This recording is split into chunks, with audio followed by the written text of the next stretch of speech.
In our world that has become increasingly digital, that experiences that you have with physical, tangible things is something that stands out and is, more impactful than maybe it was several years ago. Most people now have phones that have a QR scanner. It's a very easy way to go from offline to online.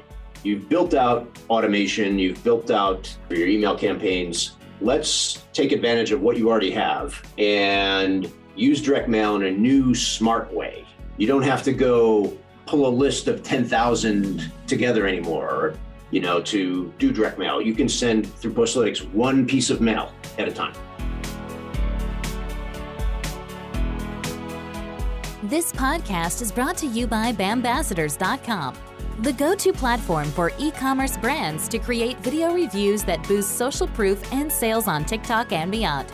Get your first video review created and posted by a genuine creator, completely free, no strings attached, and no credit card required at Bambassadors.com.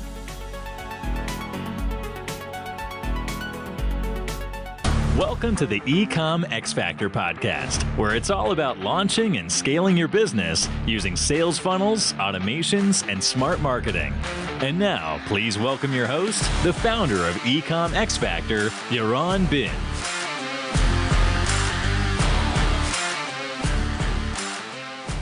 Hi, Dennis. How are you? Good, Ron. How are you today? I'm doing great. I told you already, so I'm very excited for this episode because I shared with you that I also had another interview today with someone who collected the birthdays of his customers, and he made sure to deliver cakes to his loyal customers based on their birthday. And you guys are creating an awesome solution which is in the direct mail landscape. So I'm very excited to hear about what you guys are doing. Yeah. Well, I think that in our world that has become increasingly digital, that experiences that you have with physical, tangible things, whether it's cake or a piece of mail with advertising and offers on it, it is something that stands out and is, more impactful than maybe it was several years ago. Yeah, I 100% agree. And you mentioned before we started talking that this wasn't the initial startup offer. I mean, the USP, it wasn't a unique selling proposition. So can you tell us about how this eventually got to be like a direct mail solution? Yes. Well, the company was started back in 2013. And I've been involved in starting up various technology businesses for the last 30 years. So this is my sixth startup that I've been involved in. And, along the way, you meet a lot of great people. And my partner in Postalytics is a technologist. And he and I had worked together previously a couple of times and had some great success. And so back in 2013, we reconnected. And he was showing me some software that he had built kind of as a side project for his business. And it was marketing technology software, which was a category that was really gaining some traction. And what the software was designed to do was to help, I guess, what we would call today the legacy direct mail industry, people that have been sending a lot of direct mail for a very long amount of time, add some tracking to their campaigns and to incorporate email and text messaging with their direct mail campaigns. And so, we thought, well, direct mail is declining a little bit, but marketing technology is really taking off. People that do direct mail will most likely want to invest in technology to help them, do a better job, be more efficient. And so we decided to build this product and bring it to market. And, we were selling to large brands and their direct mail departments, agencies, marketing agencies that focused on direct mail primarily, as well as printers that were providing marketing services for their customers. So, we built out the software, we built out a team, and we pushed very hard for a couple of years. What we found was that, sales were happening, but they were hard. And, we found over time that the business turned very much into a services business. So we would sell the software, and then we would have our team work with the customers to build out the solutions, and that the customers themselves that we were trying to sell to really were not a group of people that were very technical.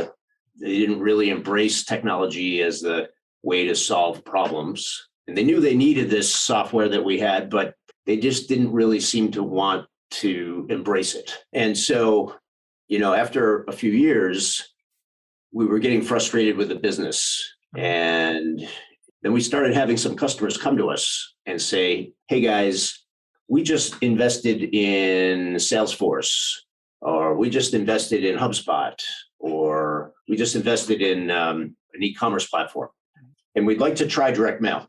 And you guys seem to be talking about us living somewhere between this digital and direct mail world with your software.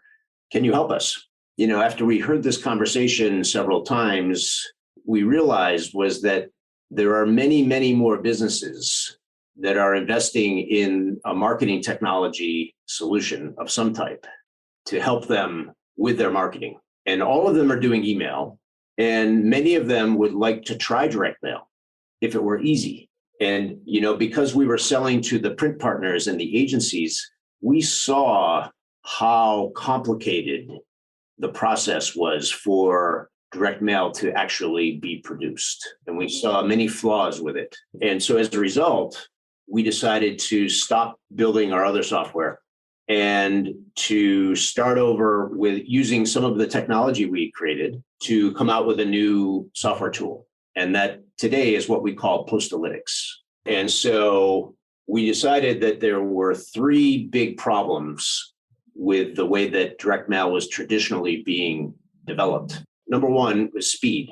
It takes, in a traditional direct mail capacity, 4 to 6 weeks to develop a campaign, deliver the campaign.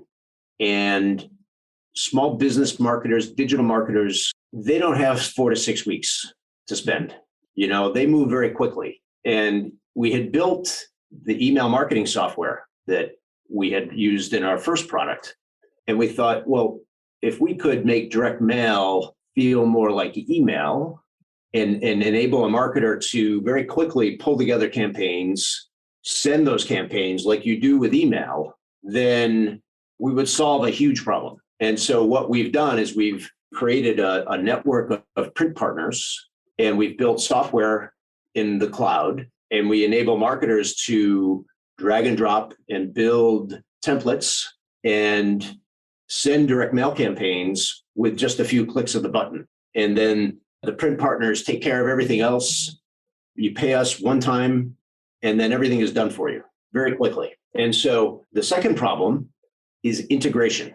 So traditionally, direct mail has been a tool that has been used for lead generation, and there are lists that are gathered from lots of different sources, compiled in spreadsheets.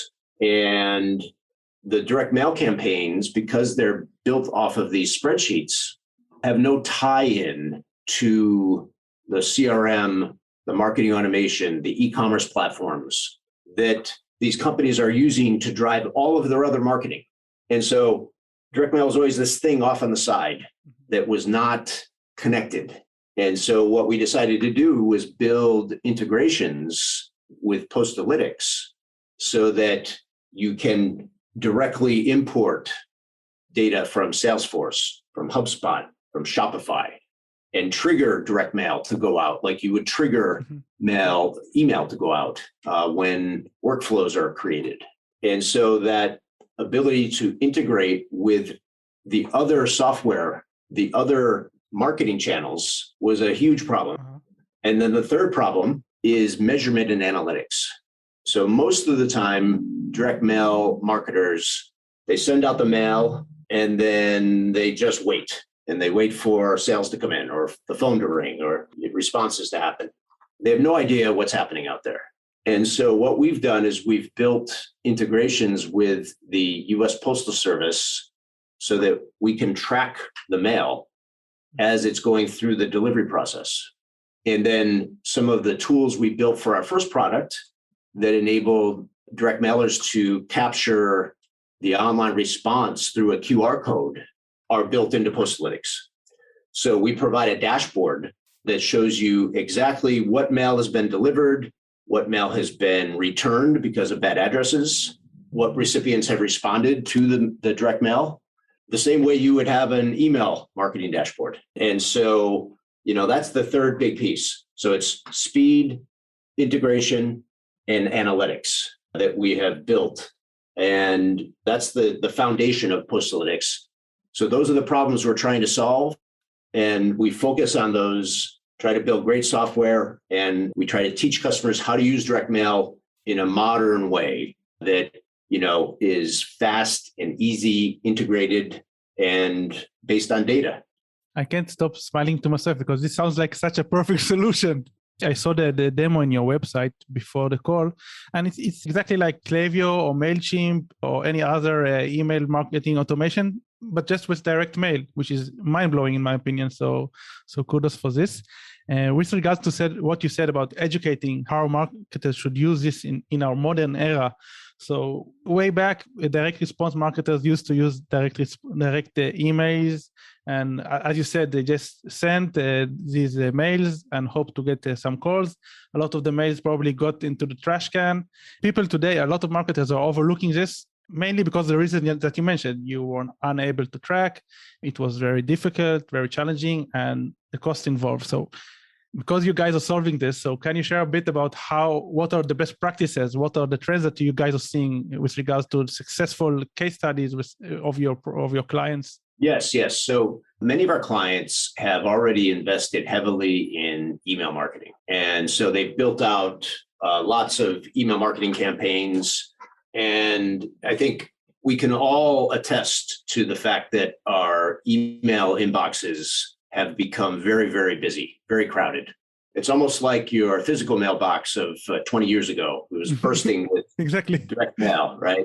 Not so much anymore. But your email box, we get hundreds of emails every day. And so what our customers are saying to us is that it's harder to stand out using email alone. And so often, because they've invested heavily in a Klaviyo, right, or a MailChimp, or tools that do offer email marketing, the first thing that we can do is have direct mail help and augment the email marketing, right? So that's often one of the first areas that we focus on is, well, you've built out automation, you've built out, creative for your email campaigns. Let's take advantage of what you already have and use direct mail in a new, smart way. You don't have to go pull a list of 10,000 together anymore, to do direct mail. You can send through Postalytics one piece of mail at a time. And you can let automated workflows do the logic to determine when to send something to somebody. So the idea is, when one of the great case studies we have in e-commerce, we have a customer who uses HubSpot for their email marketing. They sell equipment to gyms and workout facilities all over. And they have a program that's designed to win back customers who haven't placed an order for 6 months. So existing email program designed to entice customers who've not ordered to come back and order again. And what they were finding is that the response rates to that win-back program were declining over time. And so what we did was we worked with this client to set up a automated workflow so that HubSpot would monitor in this existing email campaign, if a customer had not opened 3 emails in a row, then all of a sudden it would switch and start sending large, oversized postcards to these customers. And forget about email for a while. Let's send them some big postcards with a great offer and try to get them to come back. And then once they do come back, take them out of the direct mail automation back into email, because it's less expensive per piece, right? So the customer did some testing, set up this campaign, and within 6 months, the ROI of that existing win-back campaign increased by 500%. Nice. they had a 150% increase in orders over that same period of time. And so the idea of using direct mail in a new way, not to just send out 20,000 mailers to get leads, but to work with existing customers using the infrastructure you already have in a smart way. That's really what Postalytics is about. And so, when we talk to customers, we ask them, where are your pain points? What is happening with your current email marketing infrastructure? And that's where we often will start. Quick favor, guys. If you enjoy these shows and have been a listener for quite some time now, we would really appreciate it if you could take the time to give us a review on iTunes, Stitcher, or whatever your preferred podcast app may be. Having lots of ratings and audience feedback makes our show become more visible across multiple platforms. And it also supports our mission of helping as many people as possible to become better marketers and better entrepreneurs. So if you're not driving and it wouldn't be dangerous, pause this thing right now and give us an honest review over your podcast app. And we will love you even more than we already do. Thank you for taking the time, and I hope you enjoyed the show. Amazing. And with regards to what you sent, is there any specific thing that you find it as a mandatory or necessary to put on the envelope? So let's say a QR code that redirects the customer to a specific landing page, maybe a personalized landing page, or do you make it a point to send oversized envelopes like you suggested, or colorful envelopes? Like, what are the best practices? Well, it really varies based upon industry quite a bit. For a lot of our e-commerce customers, they will use these oversized postcards.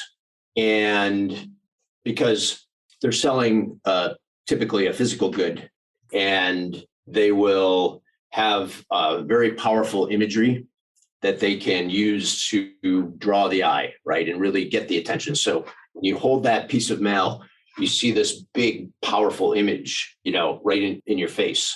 Often with their e-commerce customers, the letter is used more as a more formal item, right? So a thank you from the president or the owner or the CEO, right? Or a survey, things that are meant to convey, something with more formality.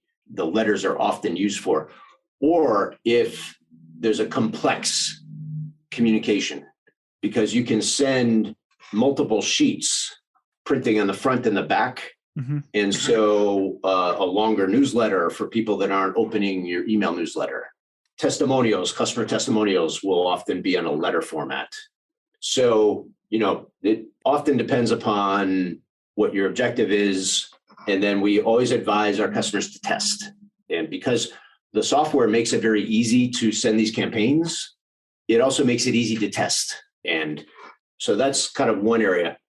As it relates to the response mechanism, we're finding that the personalized QR codes that we create are really working well at this point, because most people now have phones that have a QR scanner. And so it's a very easy way to go from offline to online.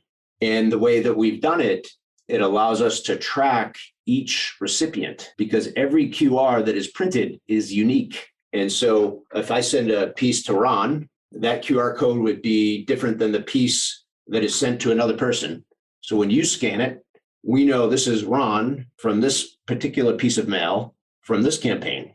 And then we can track what you're doing online and then synchronize that data back to your email marketing tool or to your marketing automation, right? So then Klaviyo can pick that up and say, oh, Ron just responded, so let's send out an email to complement what's happening, or a text message, right? So that integration uses that response tool to create a multi-channel experience. Sounds very, very powerful.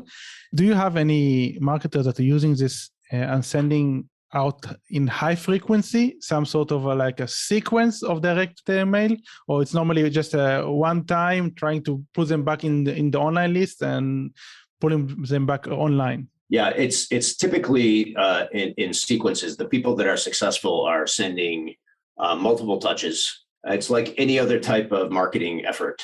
When I talk to customers and they say, I'm going to send out one campaign and see how it works. I say, okay. I said, if you had a salesperson who made one phone call and left a voicemail and never called back, what would you say? Most people say you had to fire that salesperson. For sure. It's the same with any other type of marketing, right? The more touches, the more brand association that you can build, the repetition creates response. And that's why a lot of our customers are using multiple touches in different channels, right? So direct mail and email and digital and text messaging, right? It's not a one or the other, it's all, and have consistency and a theme across all of those different touches. So for example, the customer that I was referring to in the case study, they were touching the email non-openers 5 times and then waiting for a response. So, they would touch the non-openers 5 times over 6 weeks to try to drive a response.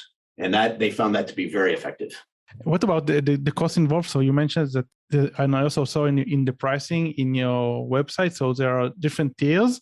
But I'm also interested in understanding the cost per envelope or based on the number of units. So can you share a bit about the different pricings? Yes. So the pricing will vary based upon a few different factors. We have, first, you pick a plan. And so we have a free plan where there's no subscription. We have a plan that we call Marketer, which is a mid-price plan. So $200 per month, no contract. And then your mailers that you send under each plan are priced so your subscription plan has a lower price than your free plan. So I can send, for example, a postcard in the free plan for 85 cents, right, per piece. And in the pro plan, which is our $3.99 plan, that costs 60 cents. So significant discount per piece.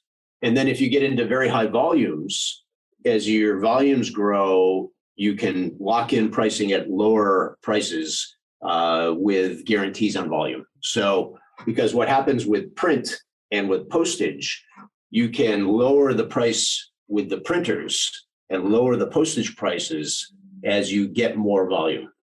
Most of the customers, do they segment out the recipients based on like only VIP customers? Because it's not as cheap as email. So I'm just wondering, what are the majority of people doing with regards to saving costs? Yes. So the customers will do a significant amount of segmentation, and really the most important metric is lifetime value. Right? So if the lifetime value of a customer is very, very low, then direct mail is probably not a good channel for you. But if your lifetime value of a customer is, more than $100, you can send direct mail in a smart way, in a very targeted way, like we were saying before. Not 20,000 blasts a month, but to reactivate people, to cross-sell, to upsell, right? To thank them, to take advantage of a promotion. If you've got a promotion and you've got a history of people that don't open your email, send them direct mail, right? You know who the people that don't open are, right? And so why just keep doing the same thing over and over again if they're not going to pay attention to your emails, if they're going to spam, or if they've unsubscribed? There's no unsubscribe from direct mail. They can call, they can ask to be removed, and you can do that through the software. You can take people out, but there's no, legal requirement in the US for, an unsubscribe button or anything like that. Yes, and at the moment of recording this, we are at the beginning of November, and probably the podcast will be published after the holiday season. But I'm wondering if you are seeing any trends with regards to the companies that you're working with. So are they getting ready with some sort of a direct mail blast before the holiday season, before Black Friday and Cyber Monday? Yes, very much. We're seeing a tremendous amount of activity right now. And because for many of our customers, the holiday season is a very important part of their annual cycle. Mm-hmm. And so often the customers will start touching the audience with Black Friday offers about 2 weeks in advance. And they'll have multiple touches that are planned to go out to try to, make sure that they remember on Black Friday to shop, or on Cyber Monday to shop using this particular offer. And the overall volume of mail increases tremendously around the holidays, mm-hmm. Both from a direct mail standpoint, but also, holiday cards and catalogs and everybody's spending money. And so everybody wants to get the attention. And, if you can send all the emails you want, but if people aren't opening them, you have to find another way. And so this is an easy way to do that. What about the future? Where do you see Postalytics going, and in general, the direct mail landscape? How do you see it evolving? Yeah, great question. So I think that there are a couple of areas that are going to be really changing over the next 5 to 10 years. First, you'll be able to mail anywhere in the world and print and mail locally. So today, if you wanted to send mail to a different country, you would have to go identify a partner in that other country, engage with them, develop a separate campaign, mm-hmm. right? Or you can send mail through a partner in your own country and then ship internationally, which is slow and expensive.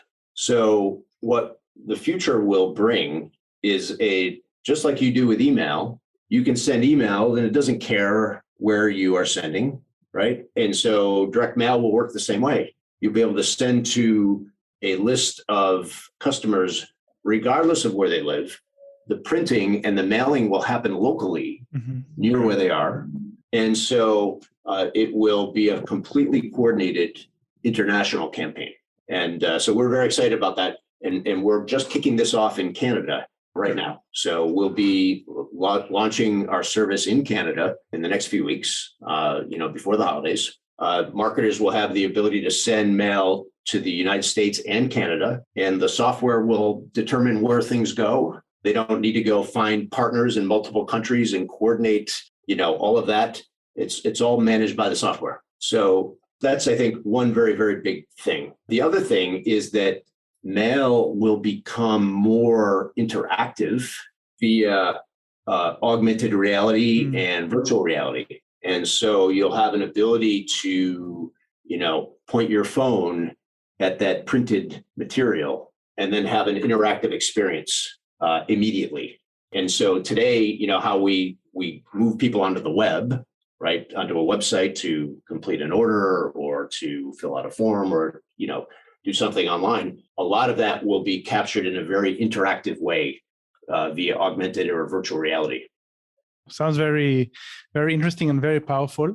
I want to start concluding this conversation. Is there anything that we didn't cover that you would like to talk about or mention that our listeners might find interesting?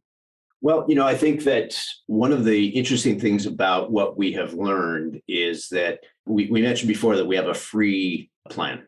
Mm-hmm. And we have created a very powerful tool that allows people to use the software completely for free. You can use it without needing to interact with us at all, completely self-service, sort of like MailChimp, mm-hmm. With email. And that was really an inspiration for us, mm-hmm. is to build a completely free solution. And then, because there is cost with printing and postage, we simply charge per piece of mail that you send. But you can really use the software and get a feel for how everything works without spending a penny. Or you can run small test campaigns in the free plan without really having to invest time and energy and money. It's very, very easy. And then if it works, if you enjoy it, you can then begin to scale up. And so that ability to have a free offering that is completely self-service has been a big factor in our growth. Sounds great. And obviously we will share the link to your service in the show notes. Thank you very much, Dennis. It's been a pleasure. I think it's a very powerful solution, and I wish the majority of my customers were not in the UK and in Europe, because otherwise I would for sure subscribe and give it a go. But I'm waiting for you guys to launch in Europe. I'm guessing in 2022 we will have something to talk about. Like I said, we're nailing Canada now, and then I think we'll be moving into the UK and Europe in 2022. Is it very challenging to find the solution in different countries? Is regulation or logistic stuff, or it's the postal services are all unique, and so very different pricing and guidelines and rules, and but the printing partners are all in all countries, and so it's a matter of learning the specifics for a particular country, and then adapting the software to manage that. Awesome. Thank you so much, Dennis. I wish you best of luck with the launching in Canada. Thank you for sharing the valuable content. Well, thank you, Ron. It's been a great experience in speaking with you, and I hope your audience enjoys the program. I'm sure they will. Thank you so much. Bye-bye. Hi guys, this is Yaron again. Just a few more things before you take off. Number one, if you want to learn more about e-commerce and marketing, make sure you check out our YouTube channel, which is called EcomXFactor Official. Number two, check out our Facebook group, which is called EcomXFactor Marketing and E-commerce Mastermind. This is a great place to ask questions and connect with other business owners. And last but not least, if you enjoyed this episode, please make sure to share it with your friends and colleagues, plus leave a review at your favorite podcast app.